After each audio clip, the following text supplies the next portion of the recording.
All Saints' Day, for much of its history in the Christian church, has been linked also to the celebration of All Souls' Day, that we remembered great saints. But I think someone along the way said, well, how about my mom, who I loved and missed? Can we celebrate her that day, or my brother, or my sister, or my dad?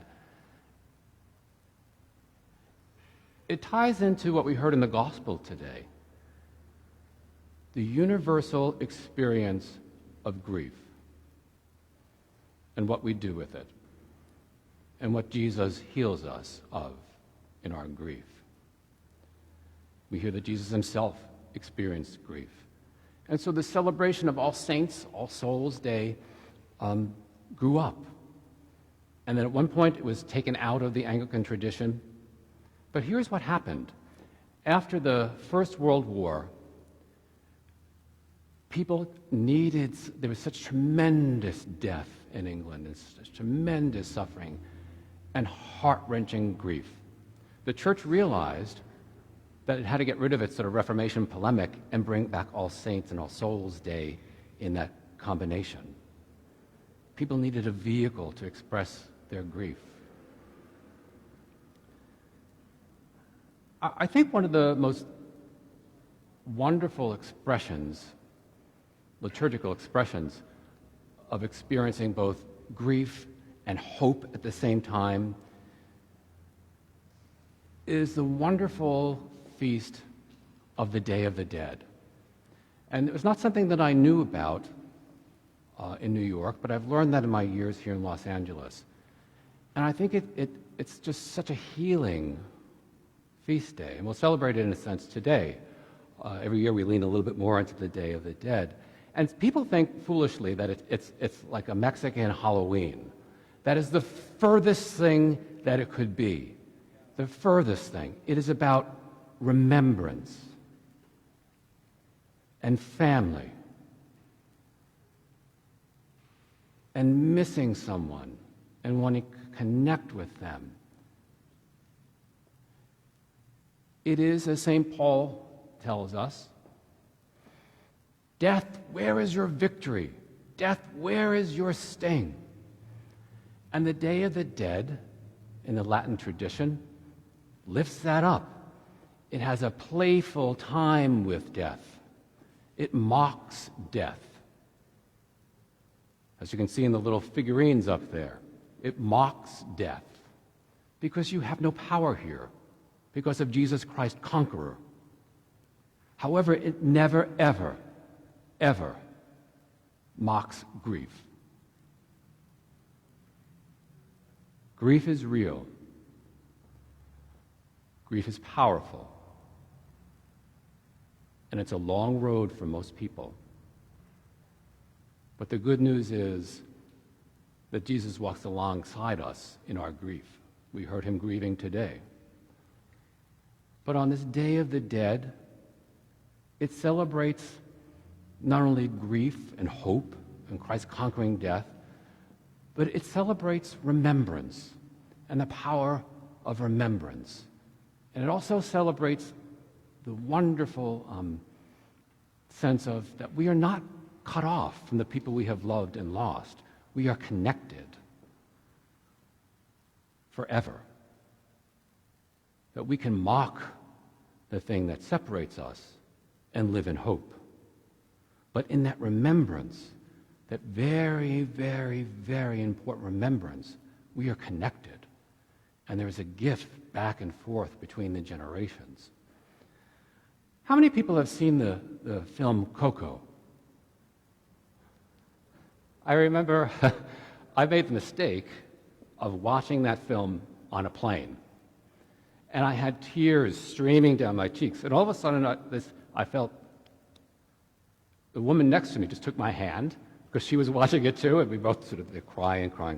But that wonderful, beautiful film, I don't want to give it away for people who haven't seen it, is about the struggle to maintain remembrance, even in the face of grief, about how do you maintain relationship, even in broken relationships, troubled intergenerational relationships, that are divided one side against the other, the living and the dead, and the tremendous pull the living and the dead still have for each other. It's a wonderful, theologically sound film.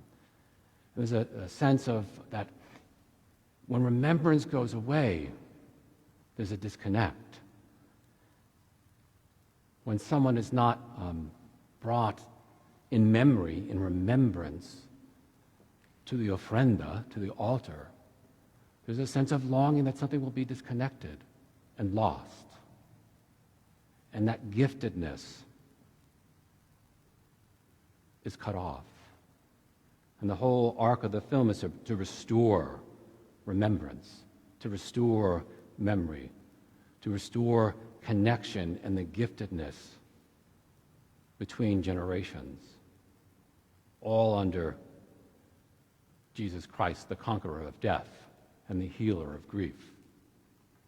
It's a beautiful film that happens obviously on the Day of the Dead, whereas the Irish would say, in their own interpretation of that, it's a thin time. It's the thinnest day of the year between the living and the dead, that we are all connected, the seen and unseen, all connected as a communion of saints. We all remember each other, and that remembrance is important, both individually and collectively.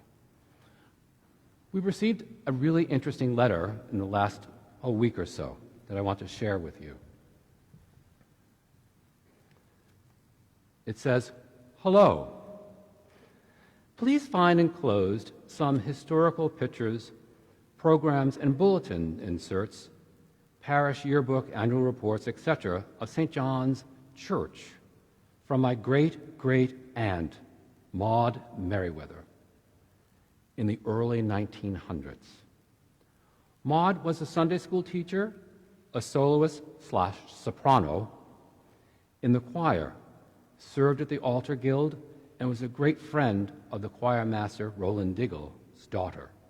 My family has copies of the photos, and since other items have no emotional connection for us, we thought your church might enjoy them.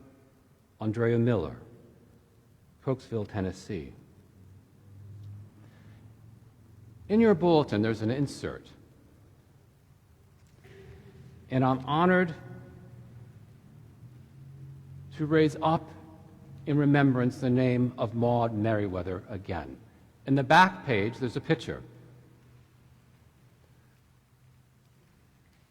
On the far right, I think second from the bottom, is Maud Merriweather. And she kept, there are an extraordinary number of pictures, they're all documented, all these pictures of a world gone by, but she kept them their whole life. And this place meant something to her. It fed her. She encountered God here. That picture is taken in the very, very early years of the 20th century. Do you know who the women in that picture are?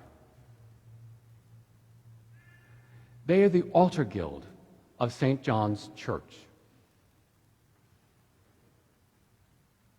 And that picture was taken in the very early years of the 20th century. In the very late 19th century, St. John's received this gift. Now, people who, for long-time people, do you remember this at all? This missal stand has been here ever since I've been here, day in, day out. That's used for the Eucharist. In the very late 19th century, do you know who gave us that gift? Most of the women in that photograph.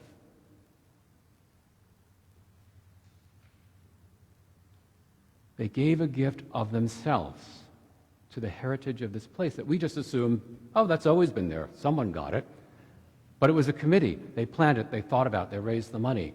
They wanted to give it to the glory of God It was the St. Faith's Guild. And we remember them today. So there's a giftedness across the generations. And their picture has been raised to the altar there.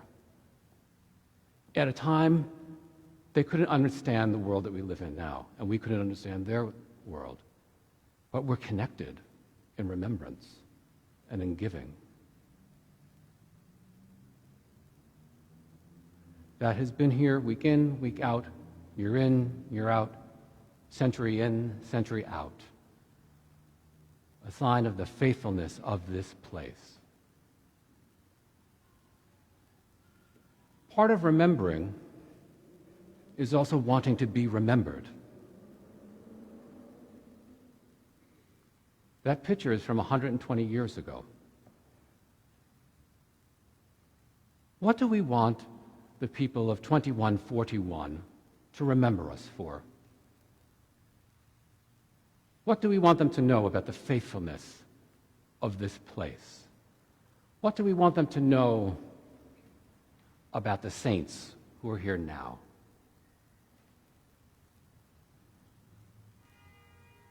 We have been rooted in this place since 1890. We're unusual in terms of the congregation that we are, and many of you know we have a development project that's about to really take off. We have an agreement with a developer who will rebuild this entire block. But that development assumes two things.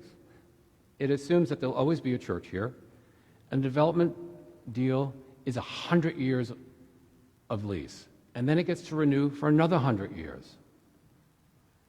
So as people of faith, we're not only remembering,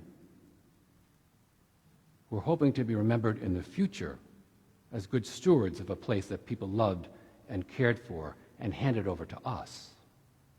A giftedness across the generations.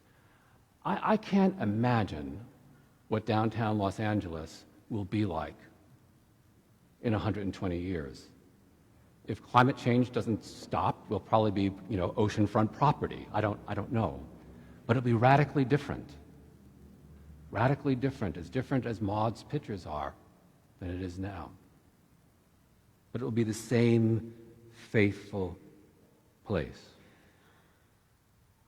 What are we willing to do to give that gift across the generations, to make sure that this place is here? Through a difficult time, the pandemic has changed many things in many lives. It's changed the way people think about church. We are an increasingly secular society in America, but we will be here. And we will remember and be remembered. And we will proclaim year after year, decade in, decade out, century after century, the saints of this place, and Jesus Christ, the conqueror of death and the healer of grief, now and always. So let us pray together today and bring your remembrances to the ofrenda. Bring your hopes, bring your grief, and cast all your grief on God. But also grab all your hope that you need, because God is offering that too. And let us remember all those we have loved and lost. Let us pray. In the rising of the sun and the going down, we remember them. In the blowing of the wind and in the chill of the first winter winds, we remember them. In the opening of buds and the rebirth of spring, we remember them.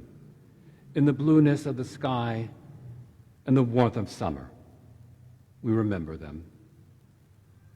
In the rustling of leaves and in the beauty of autumn, we remember them. In the beginning of the year and when it is at its end, we remember them. When we are lost and sick at heart with grief, we remember them. When we have joy that we want to share, we remember them. So long as we live, they too shall live, for they are part of us, and we of them. And now we remember them. Let it be so.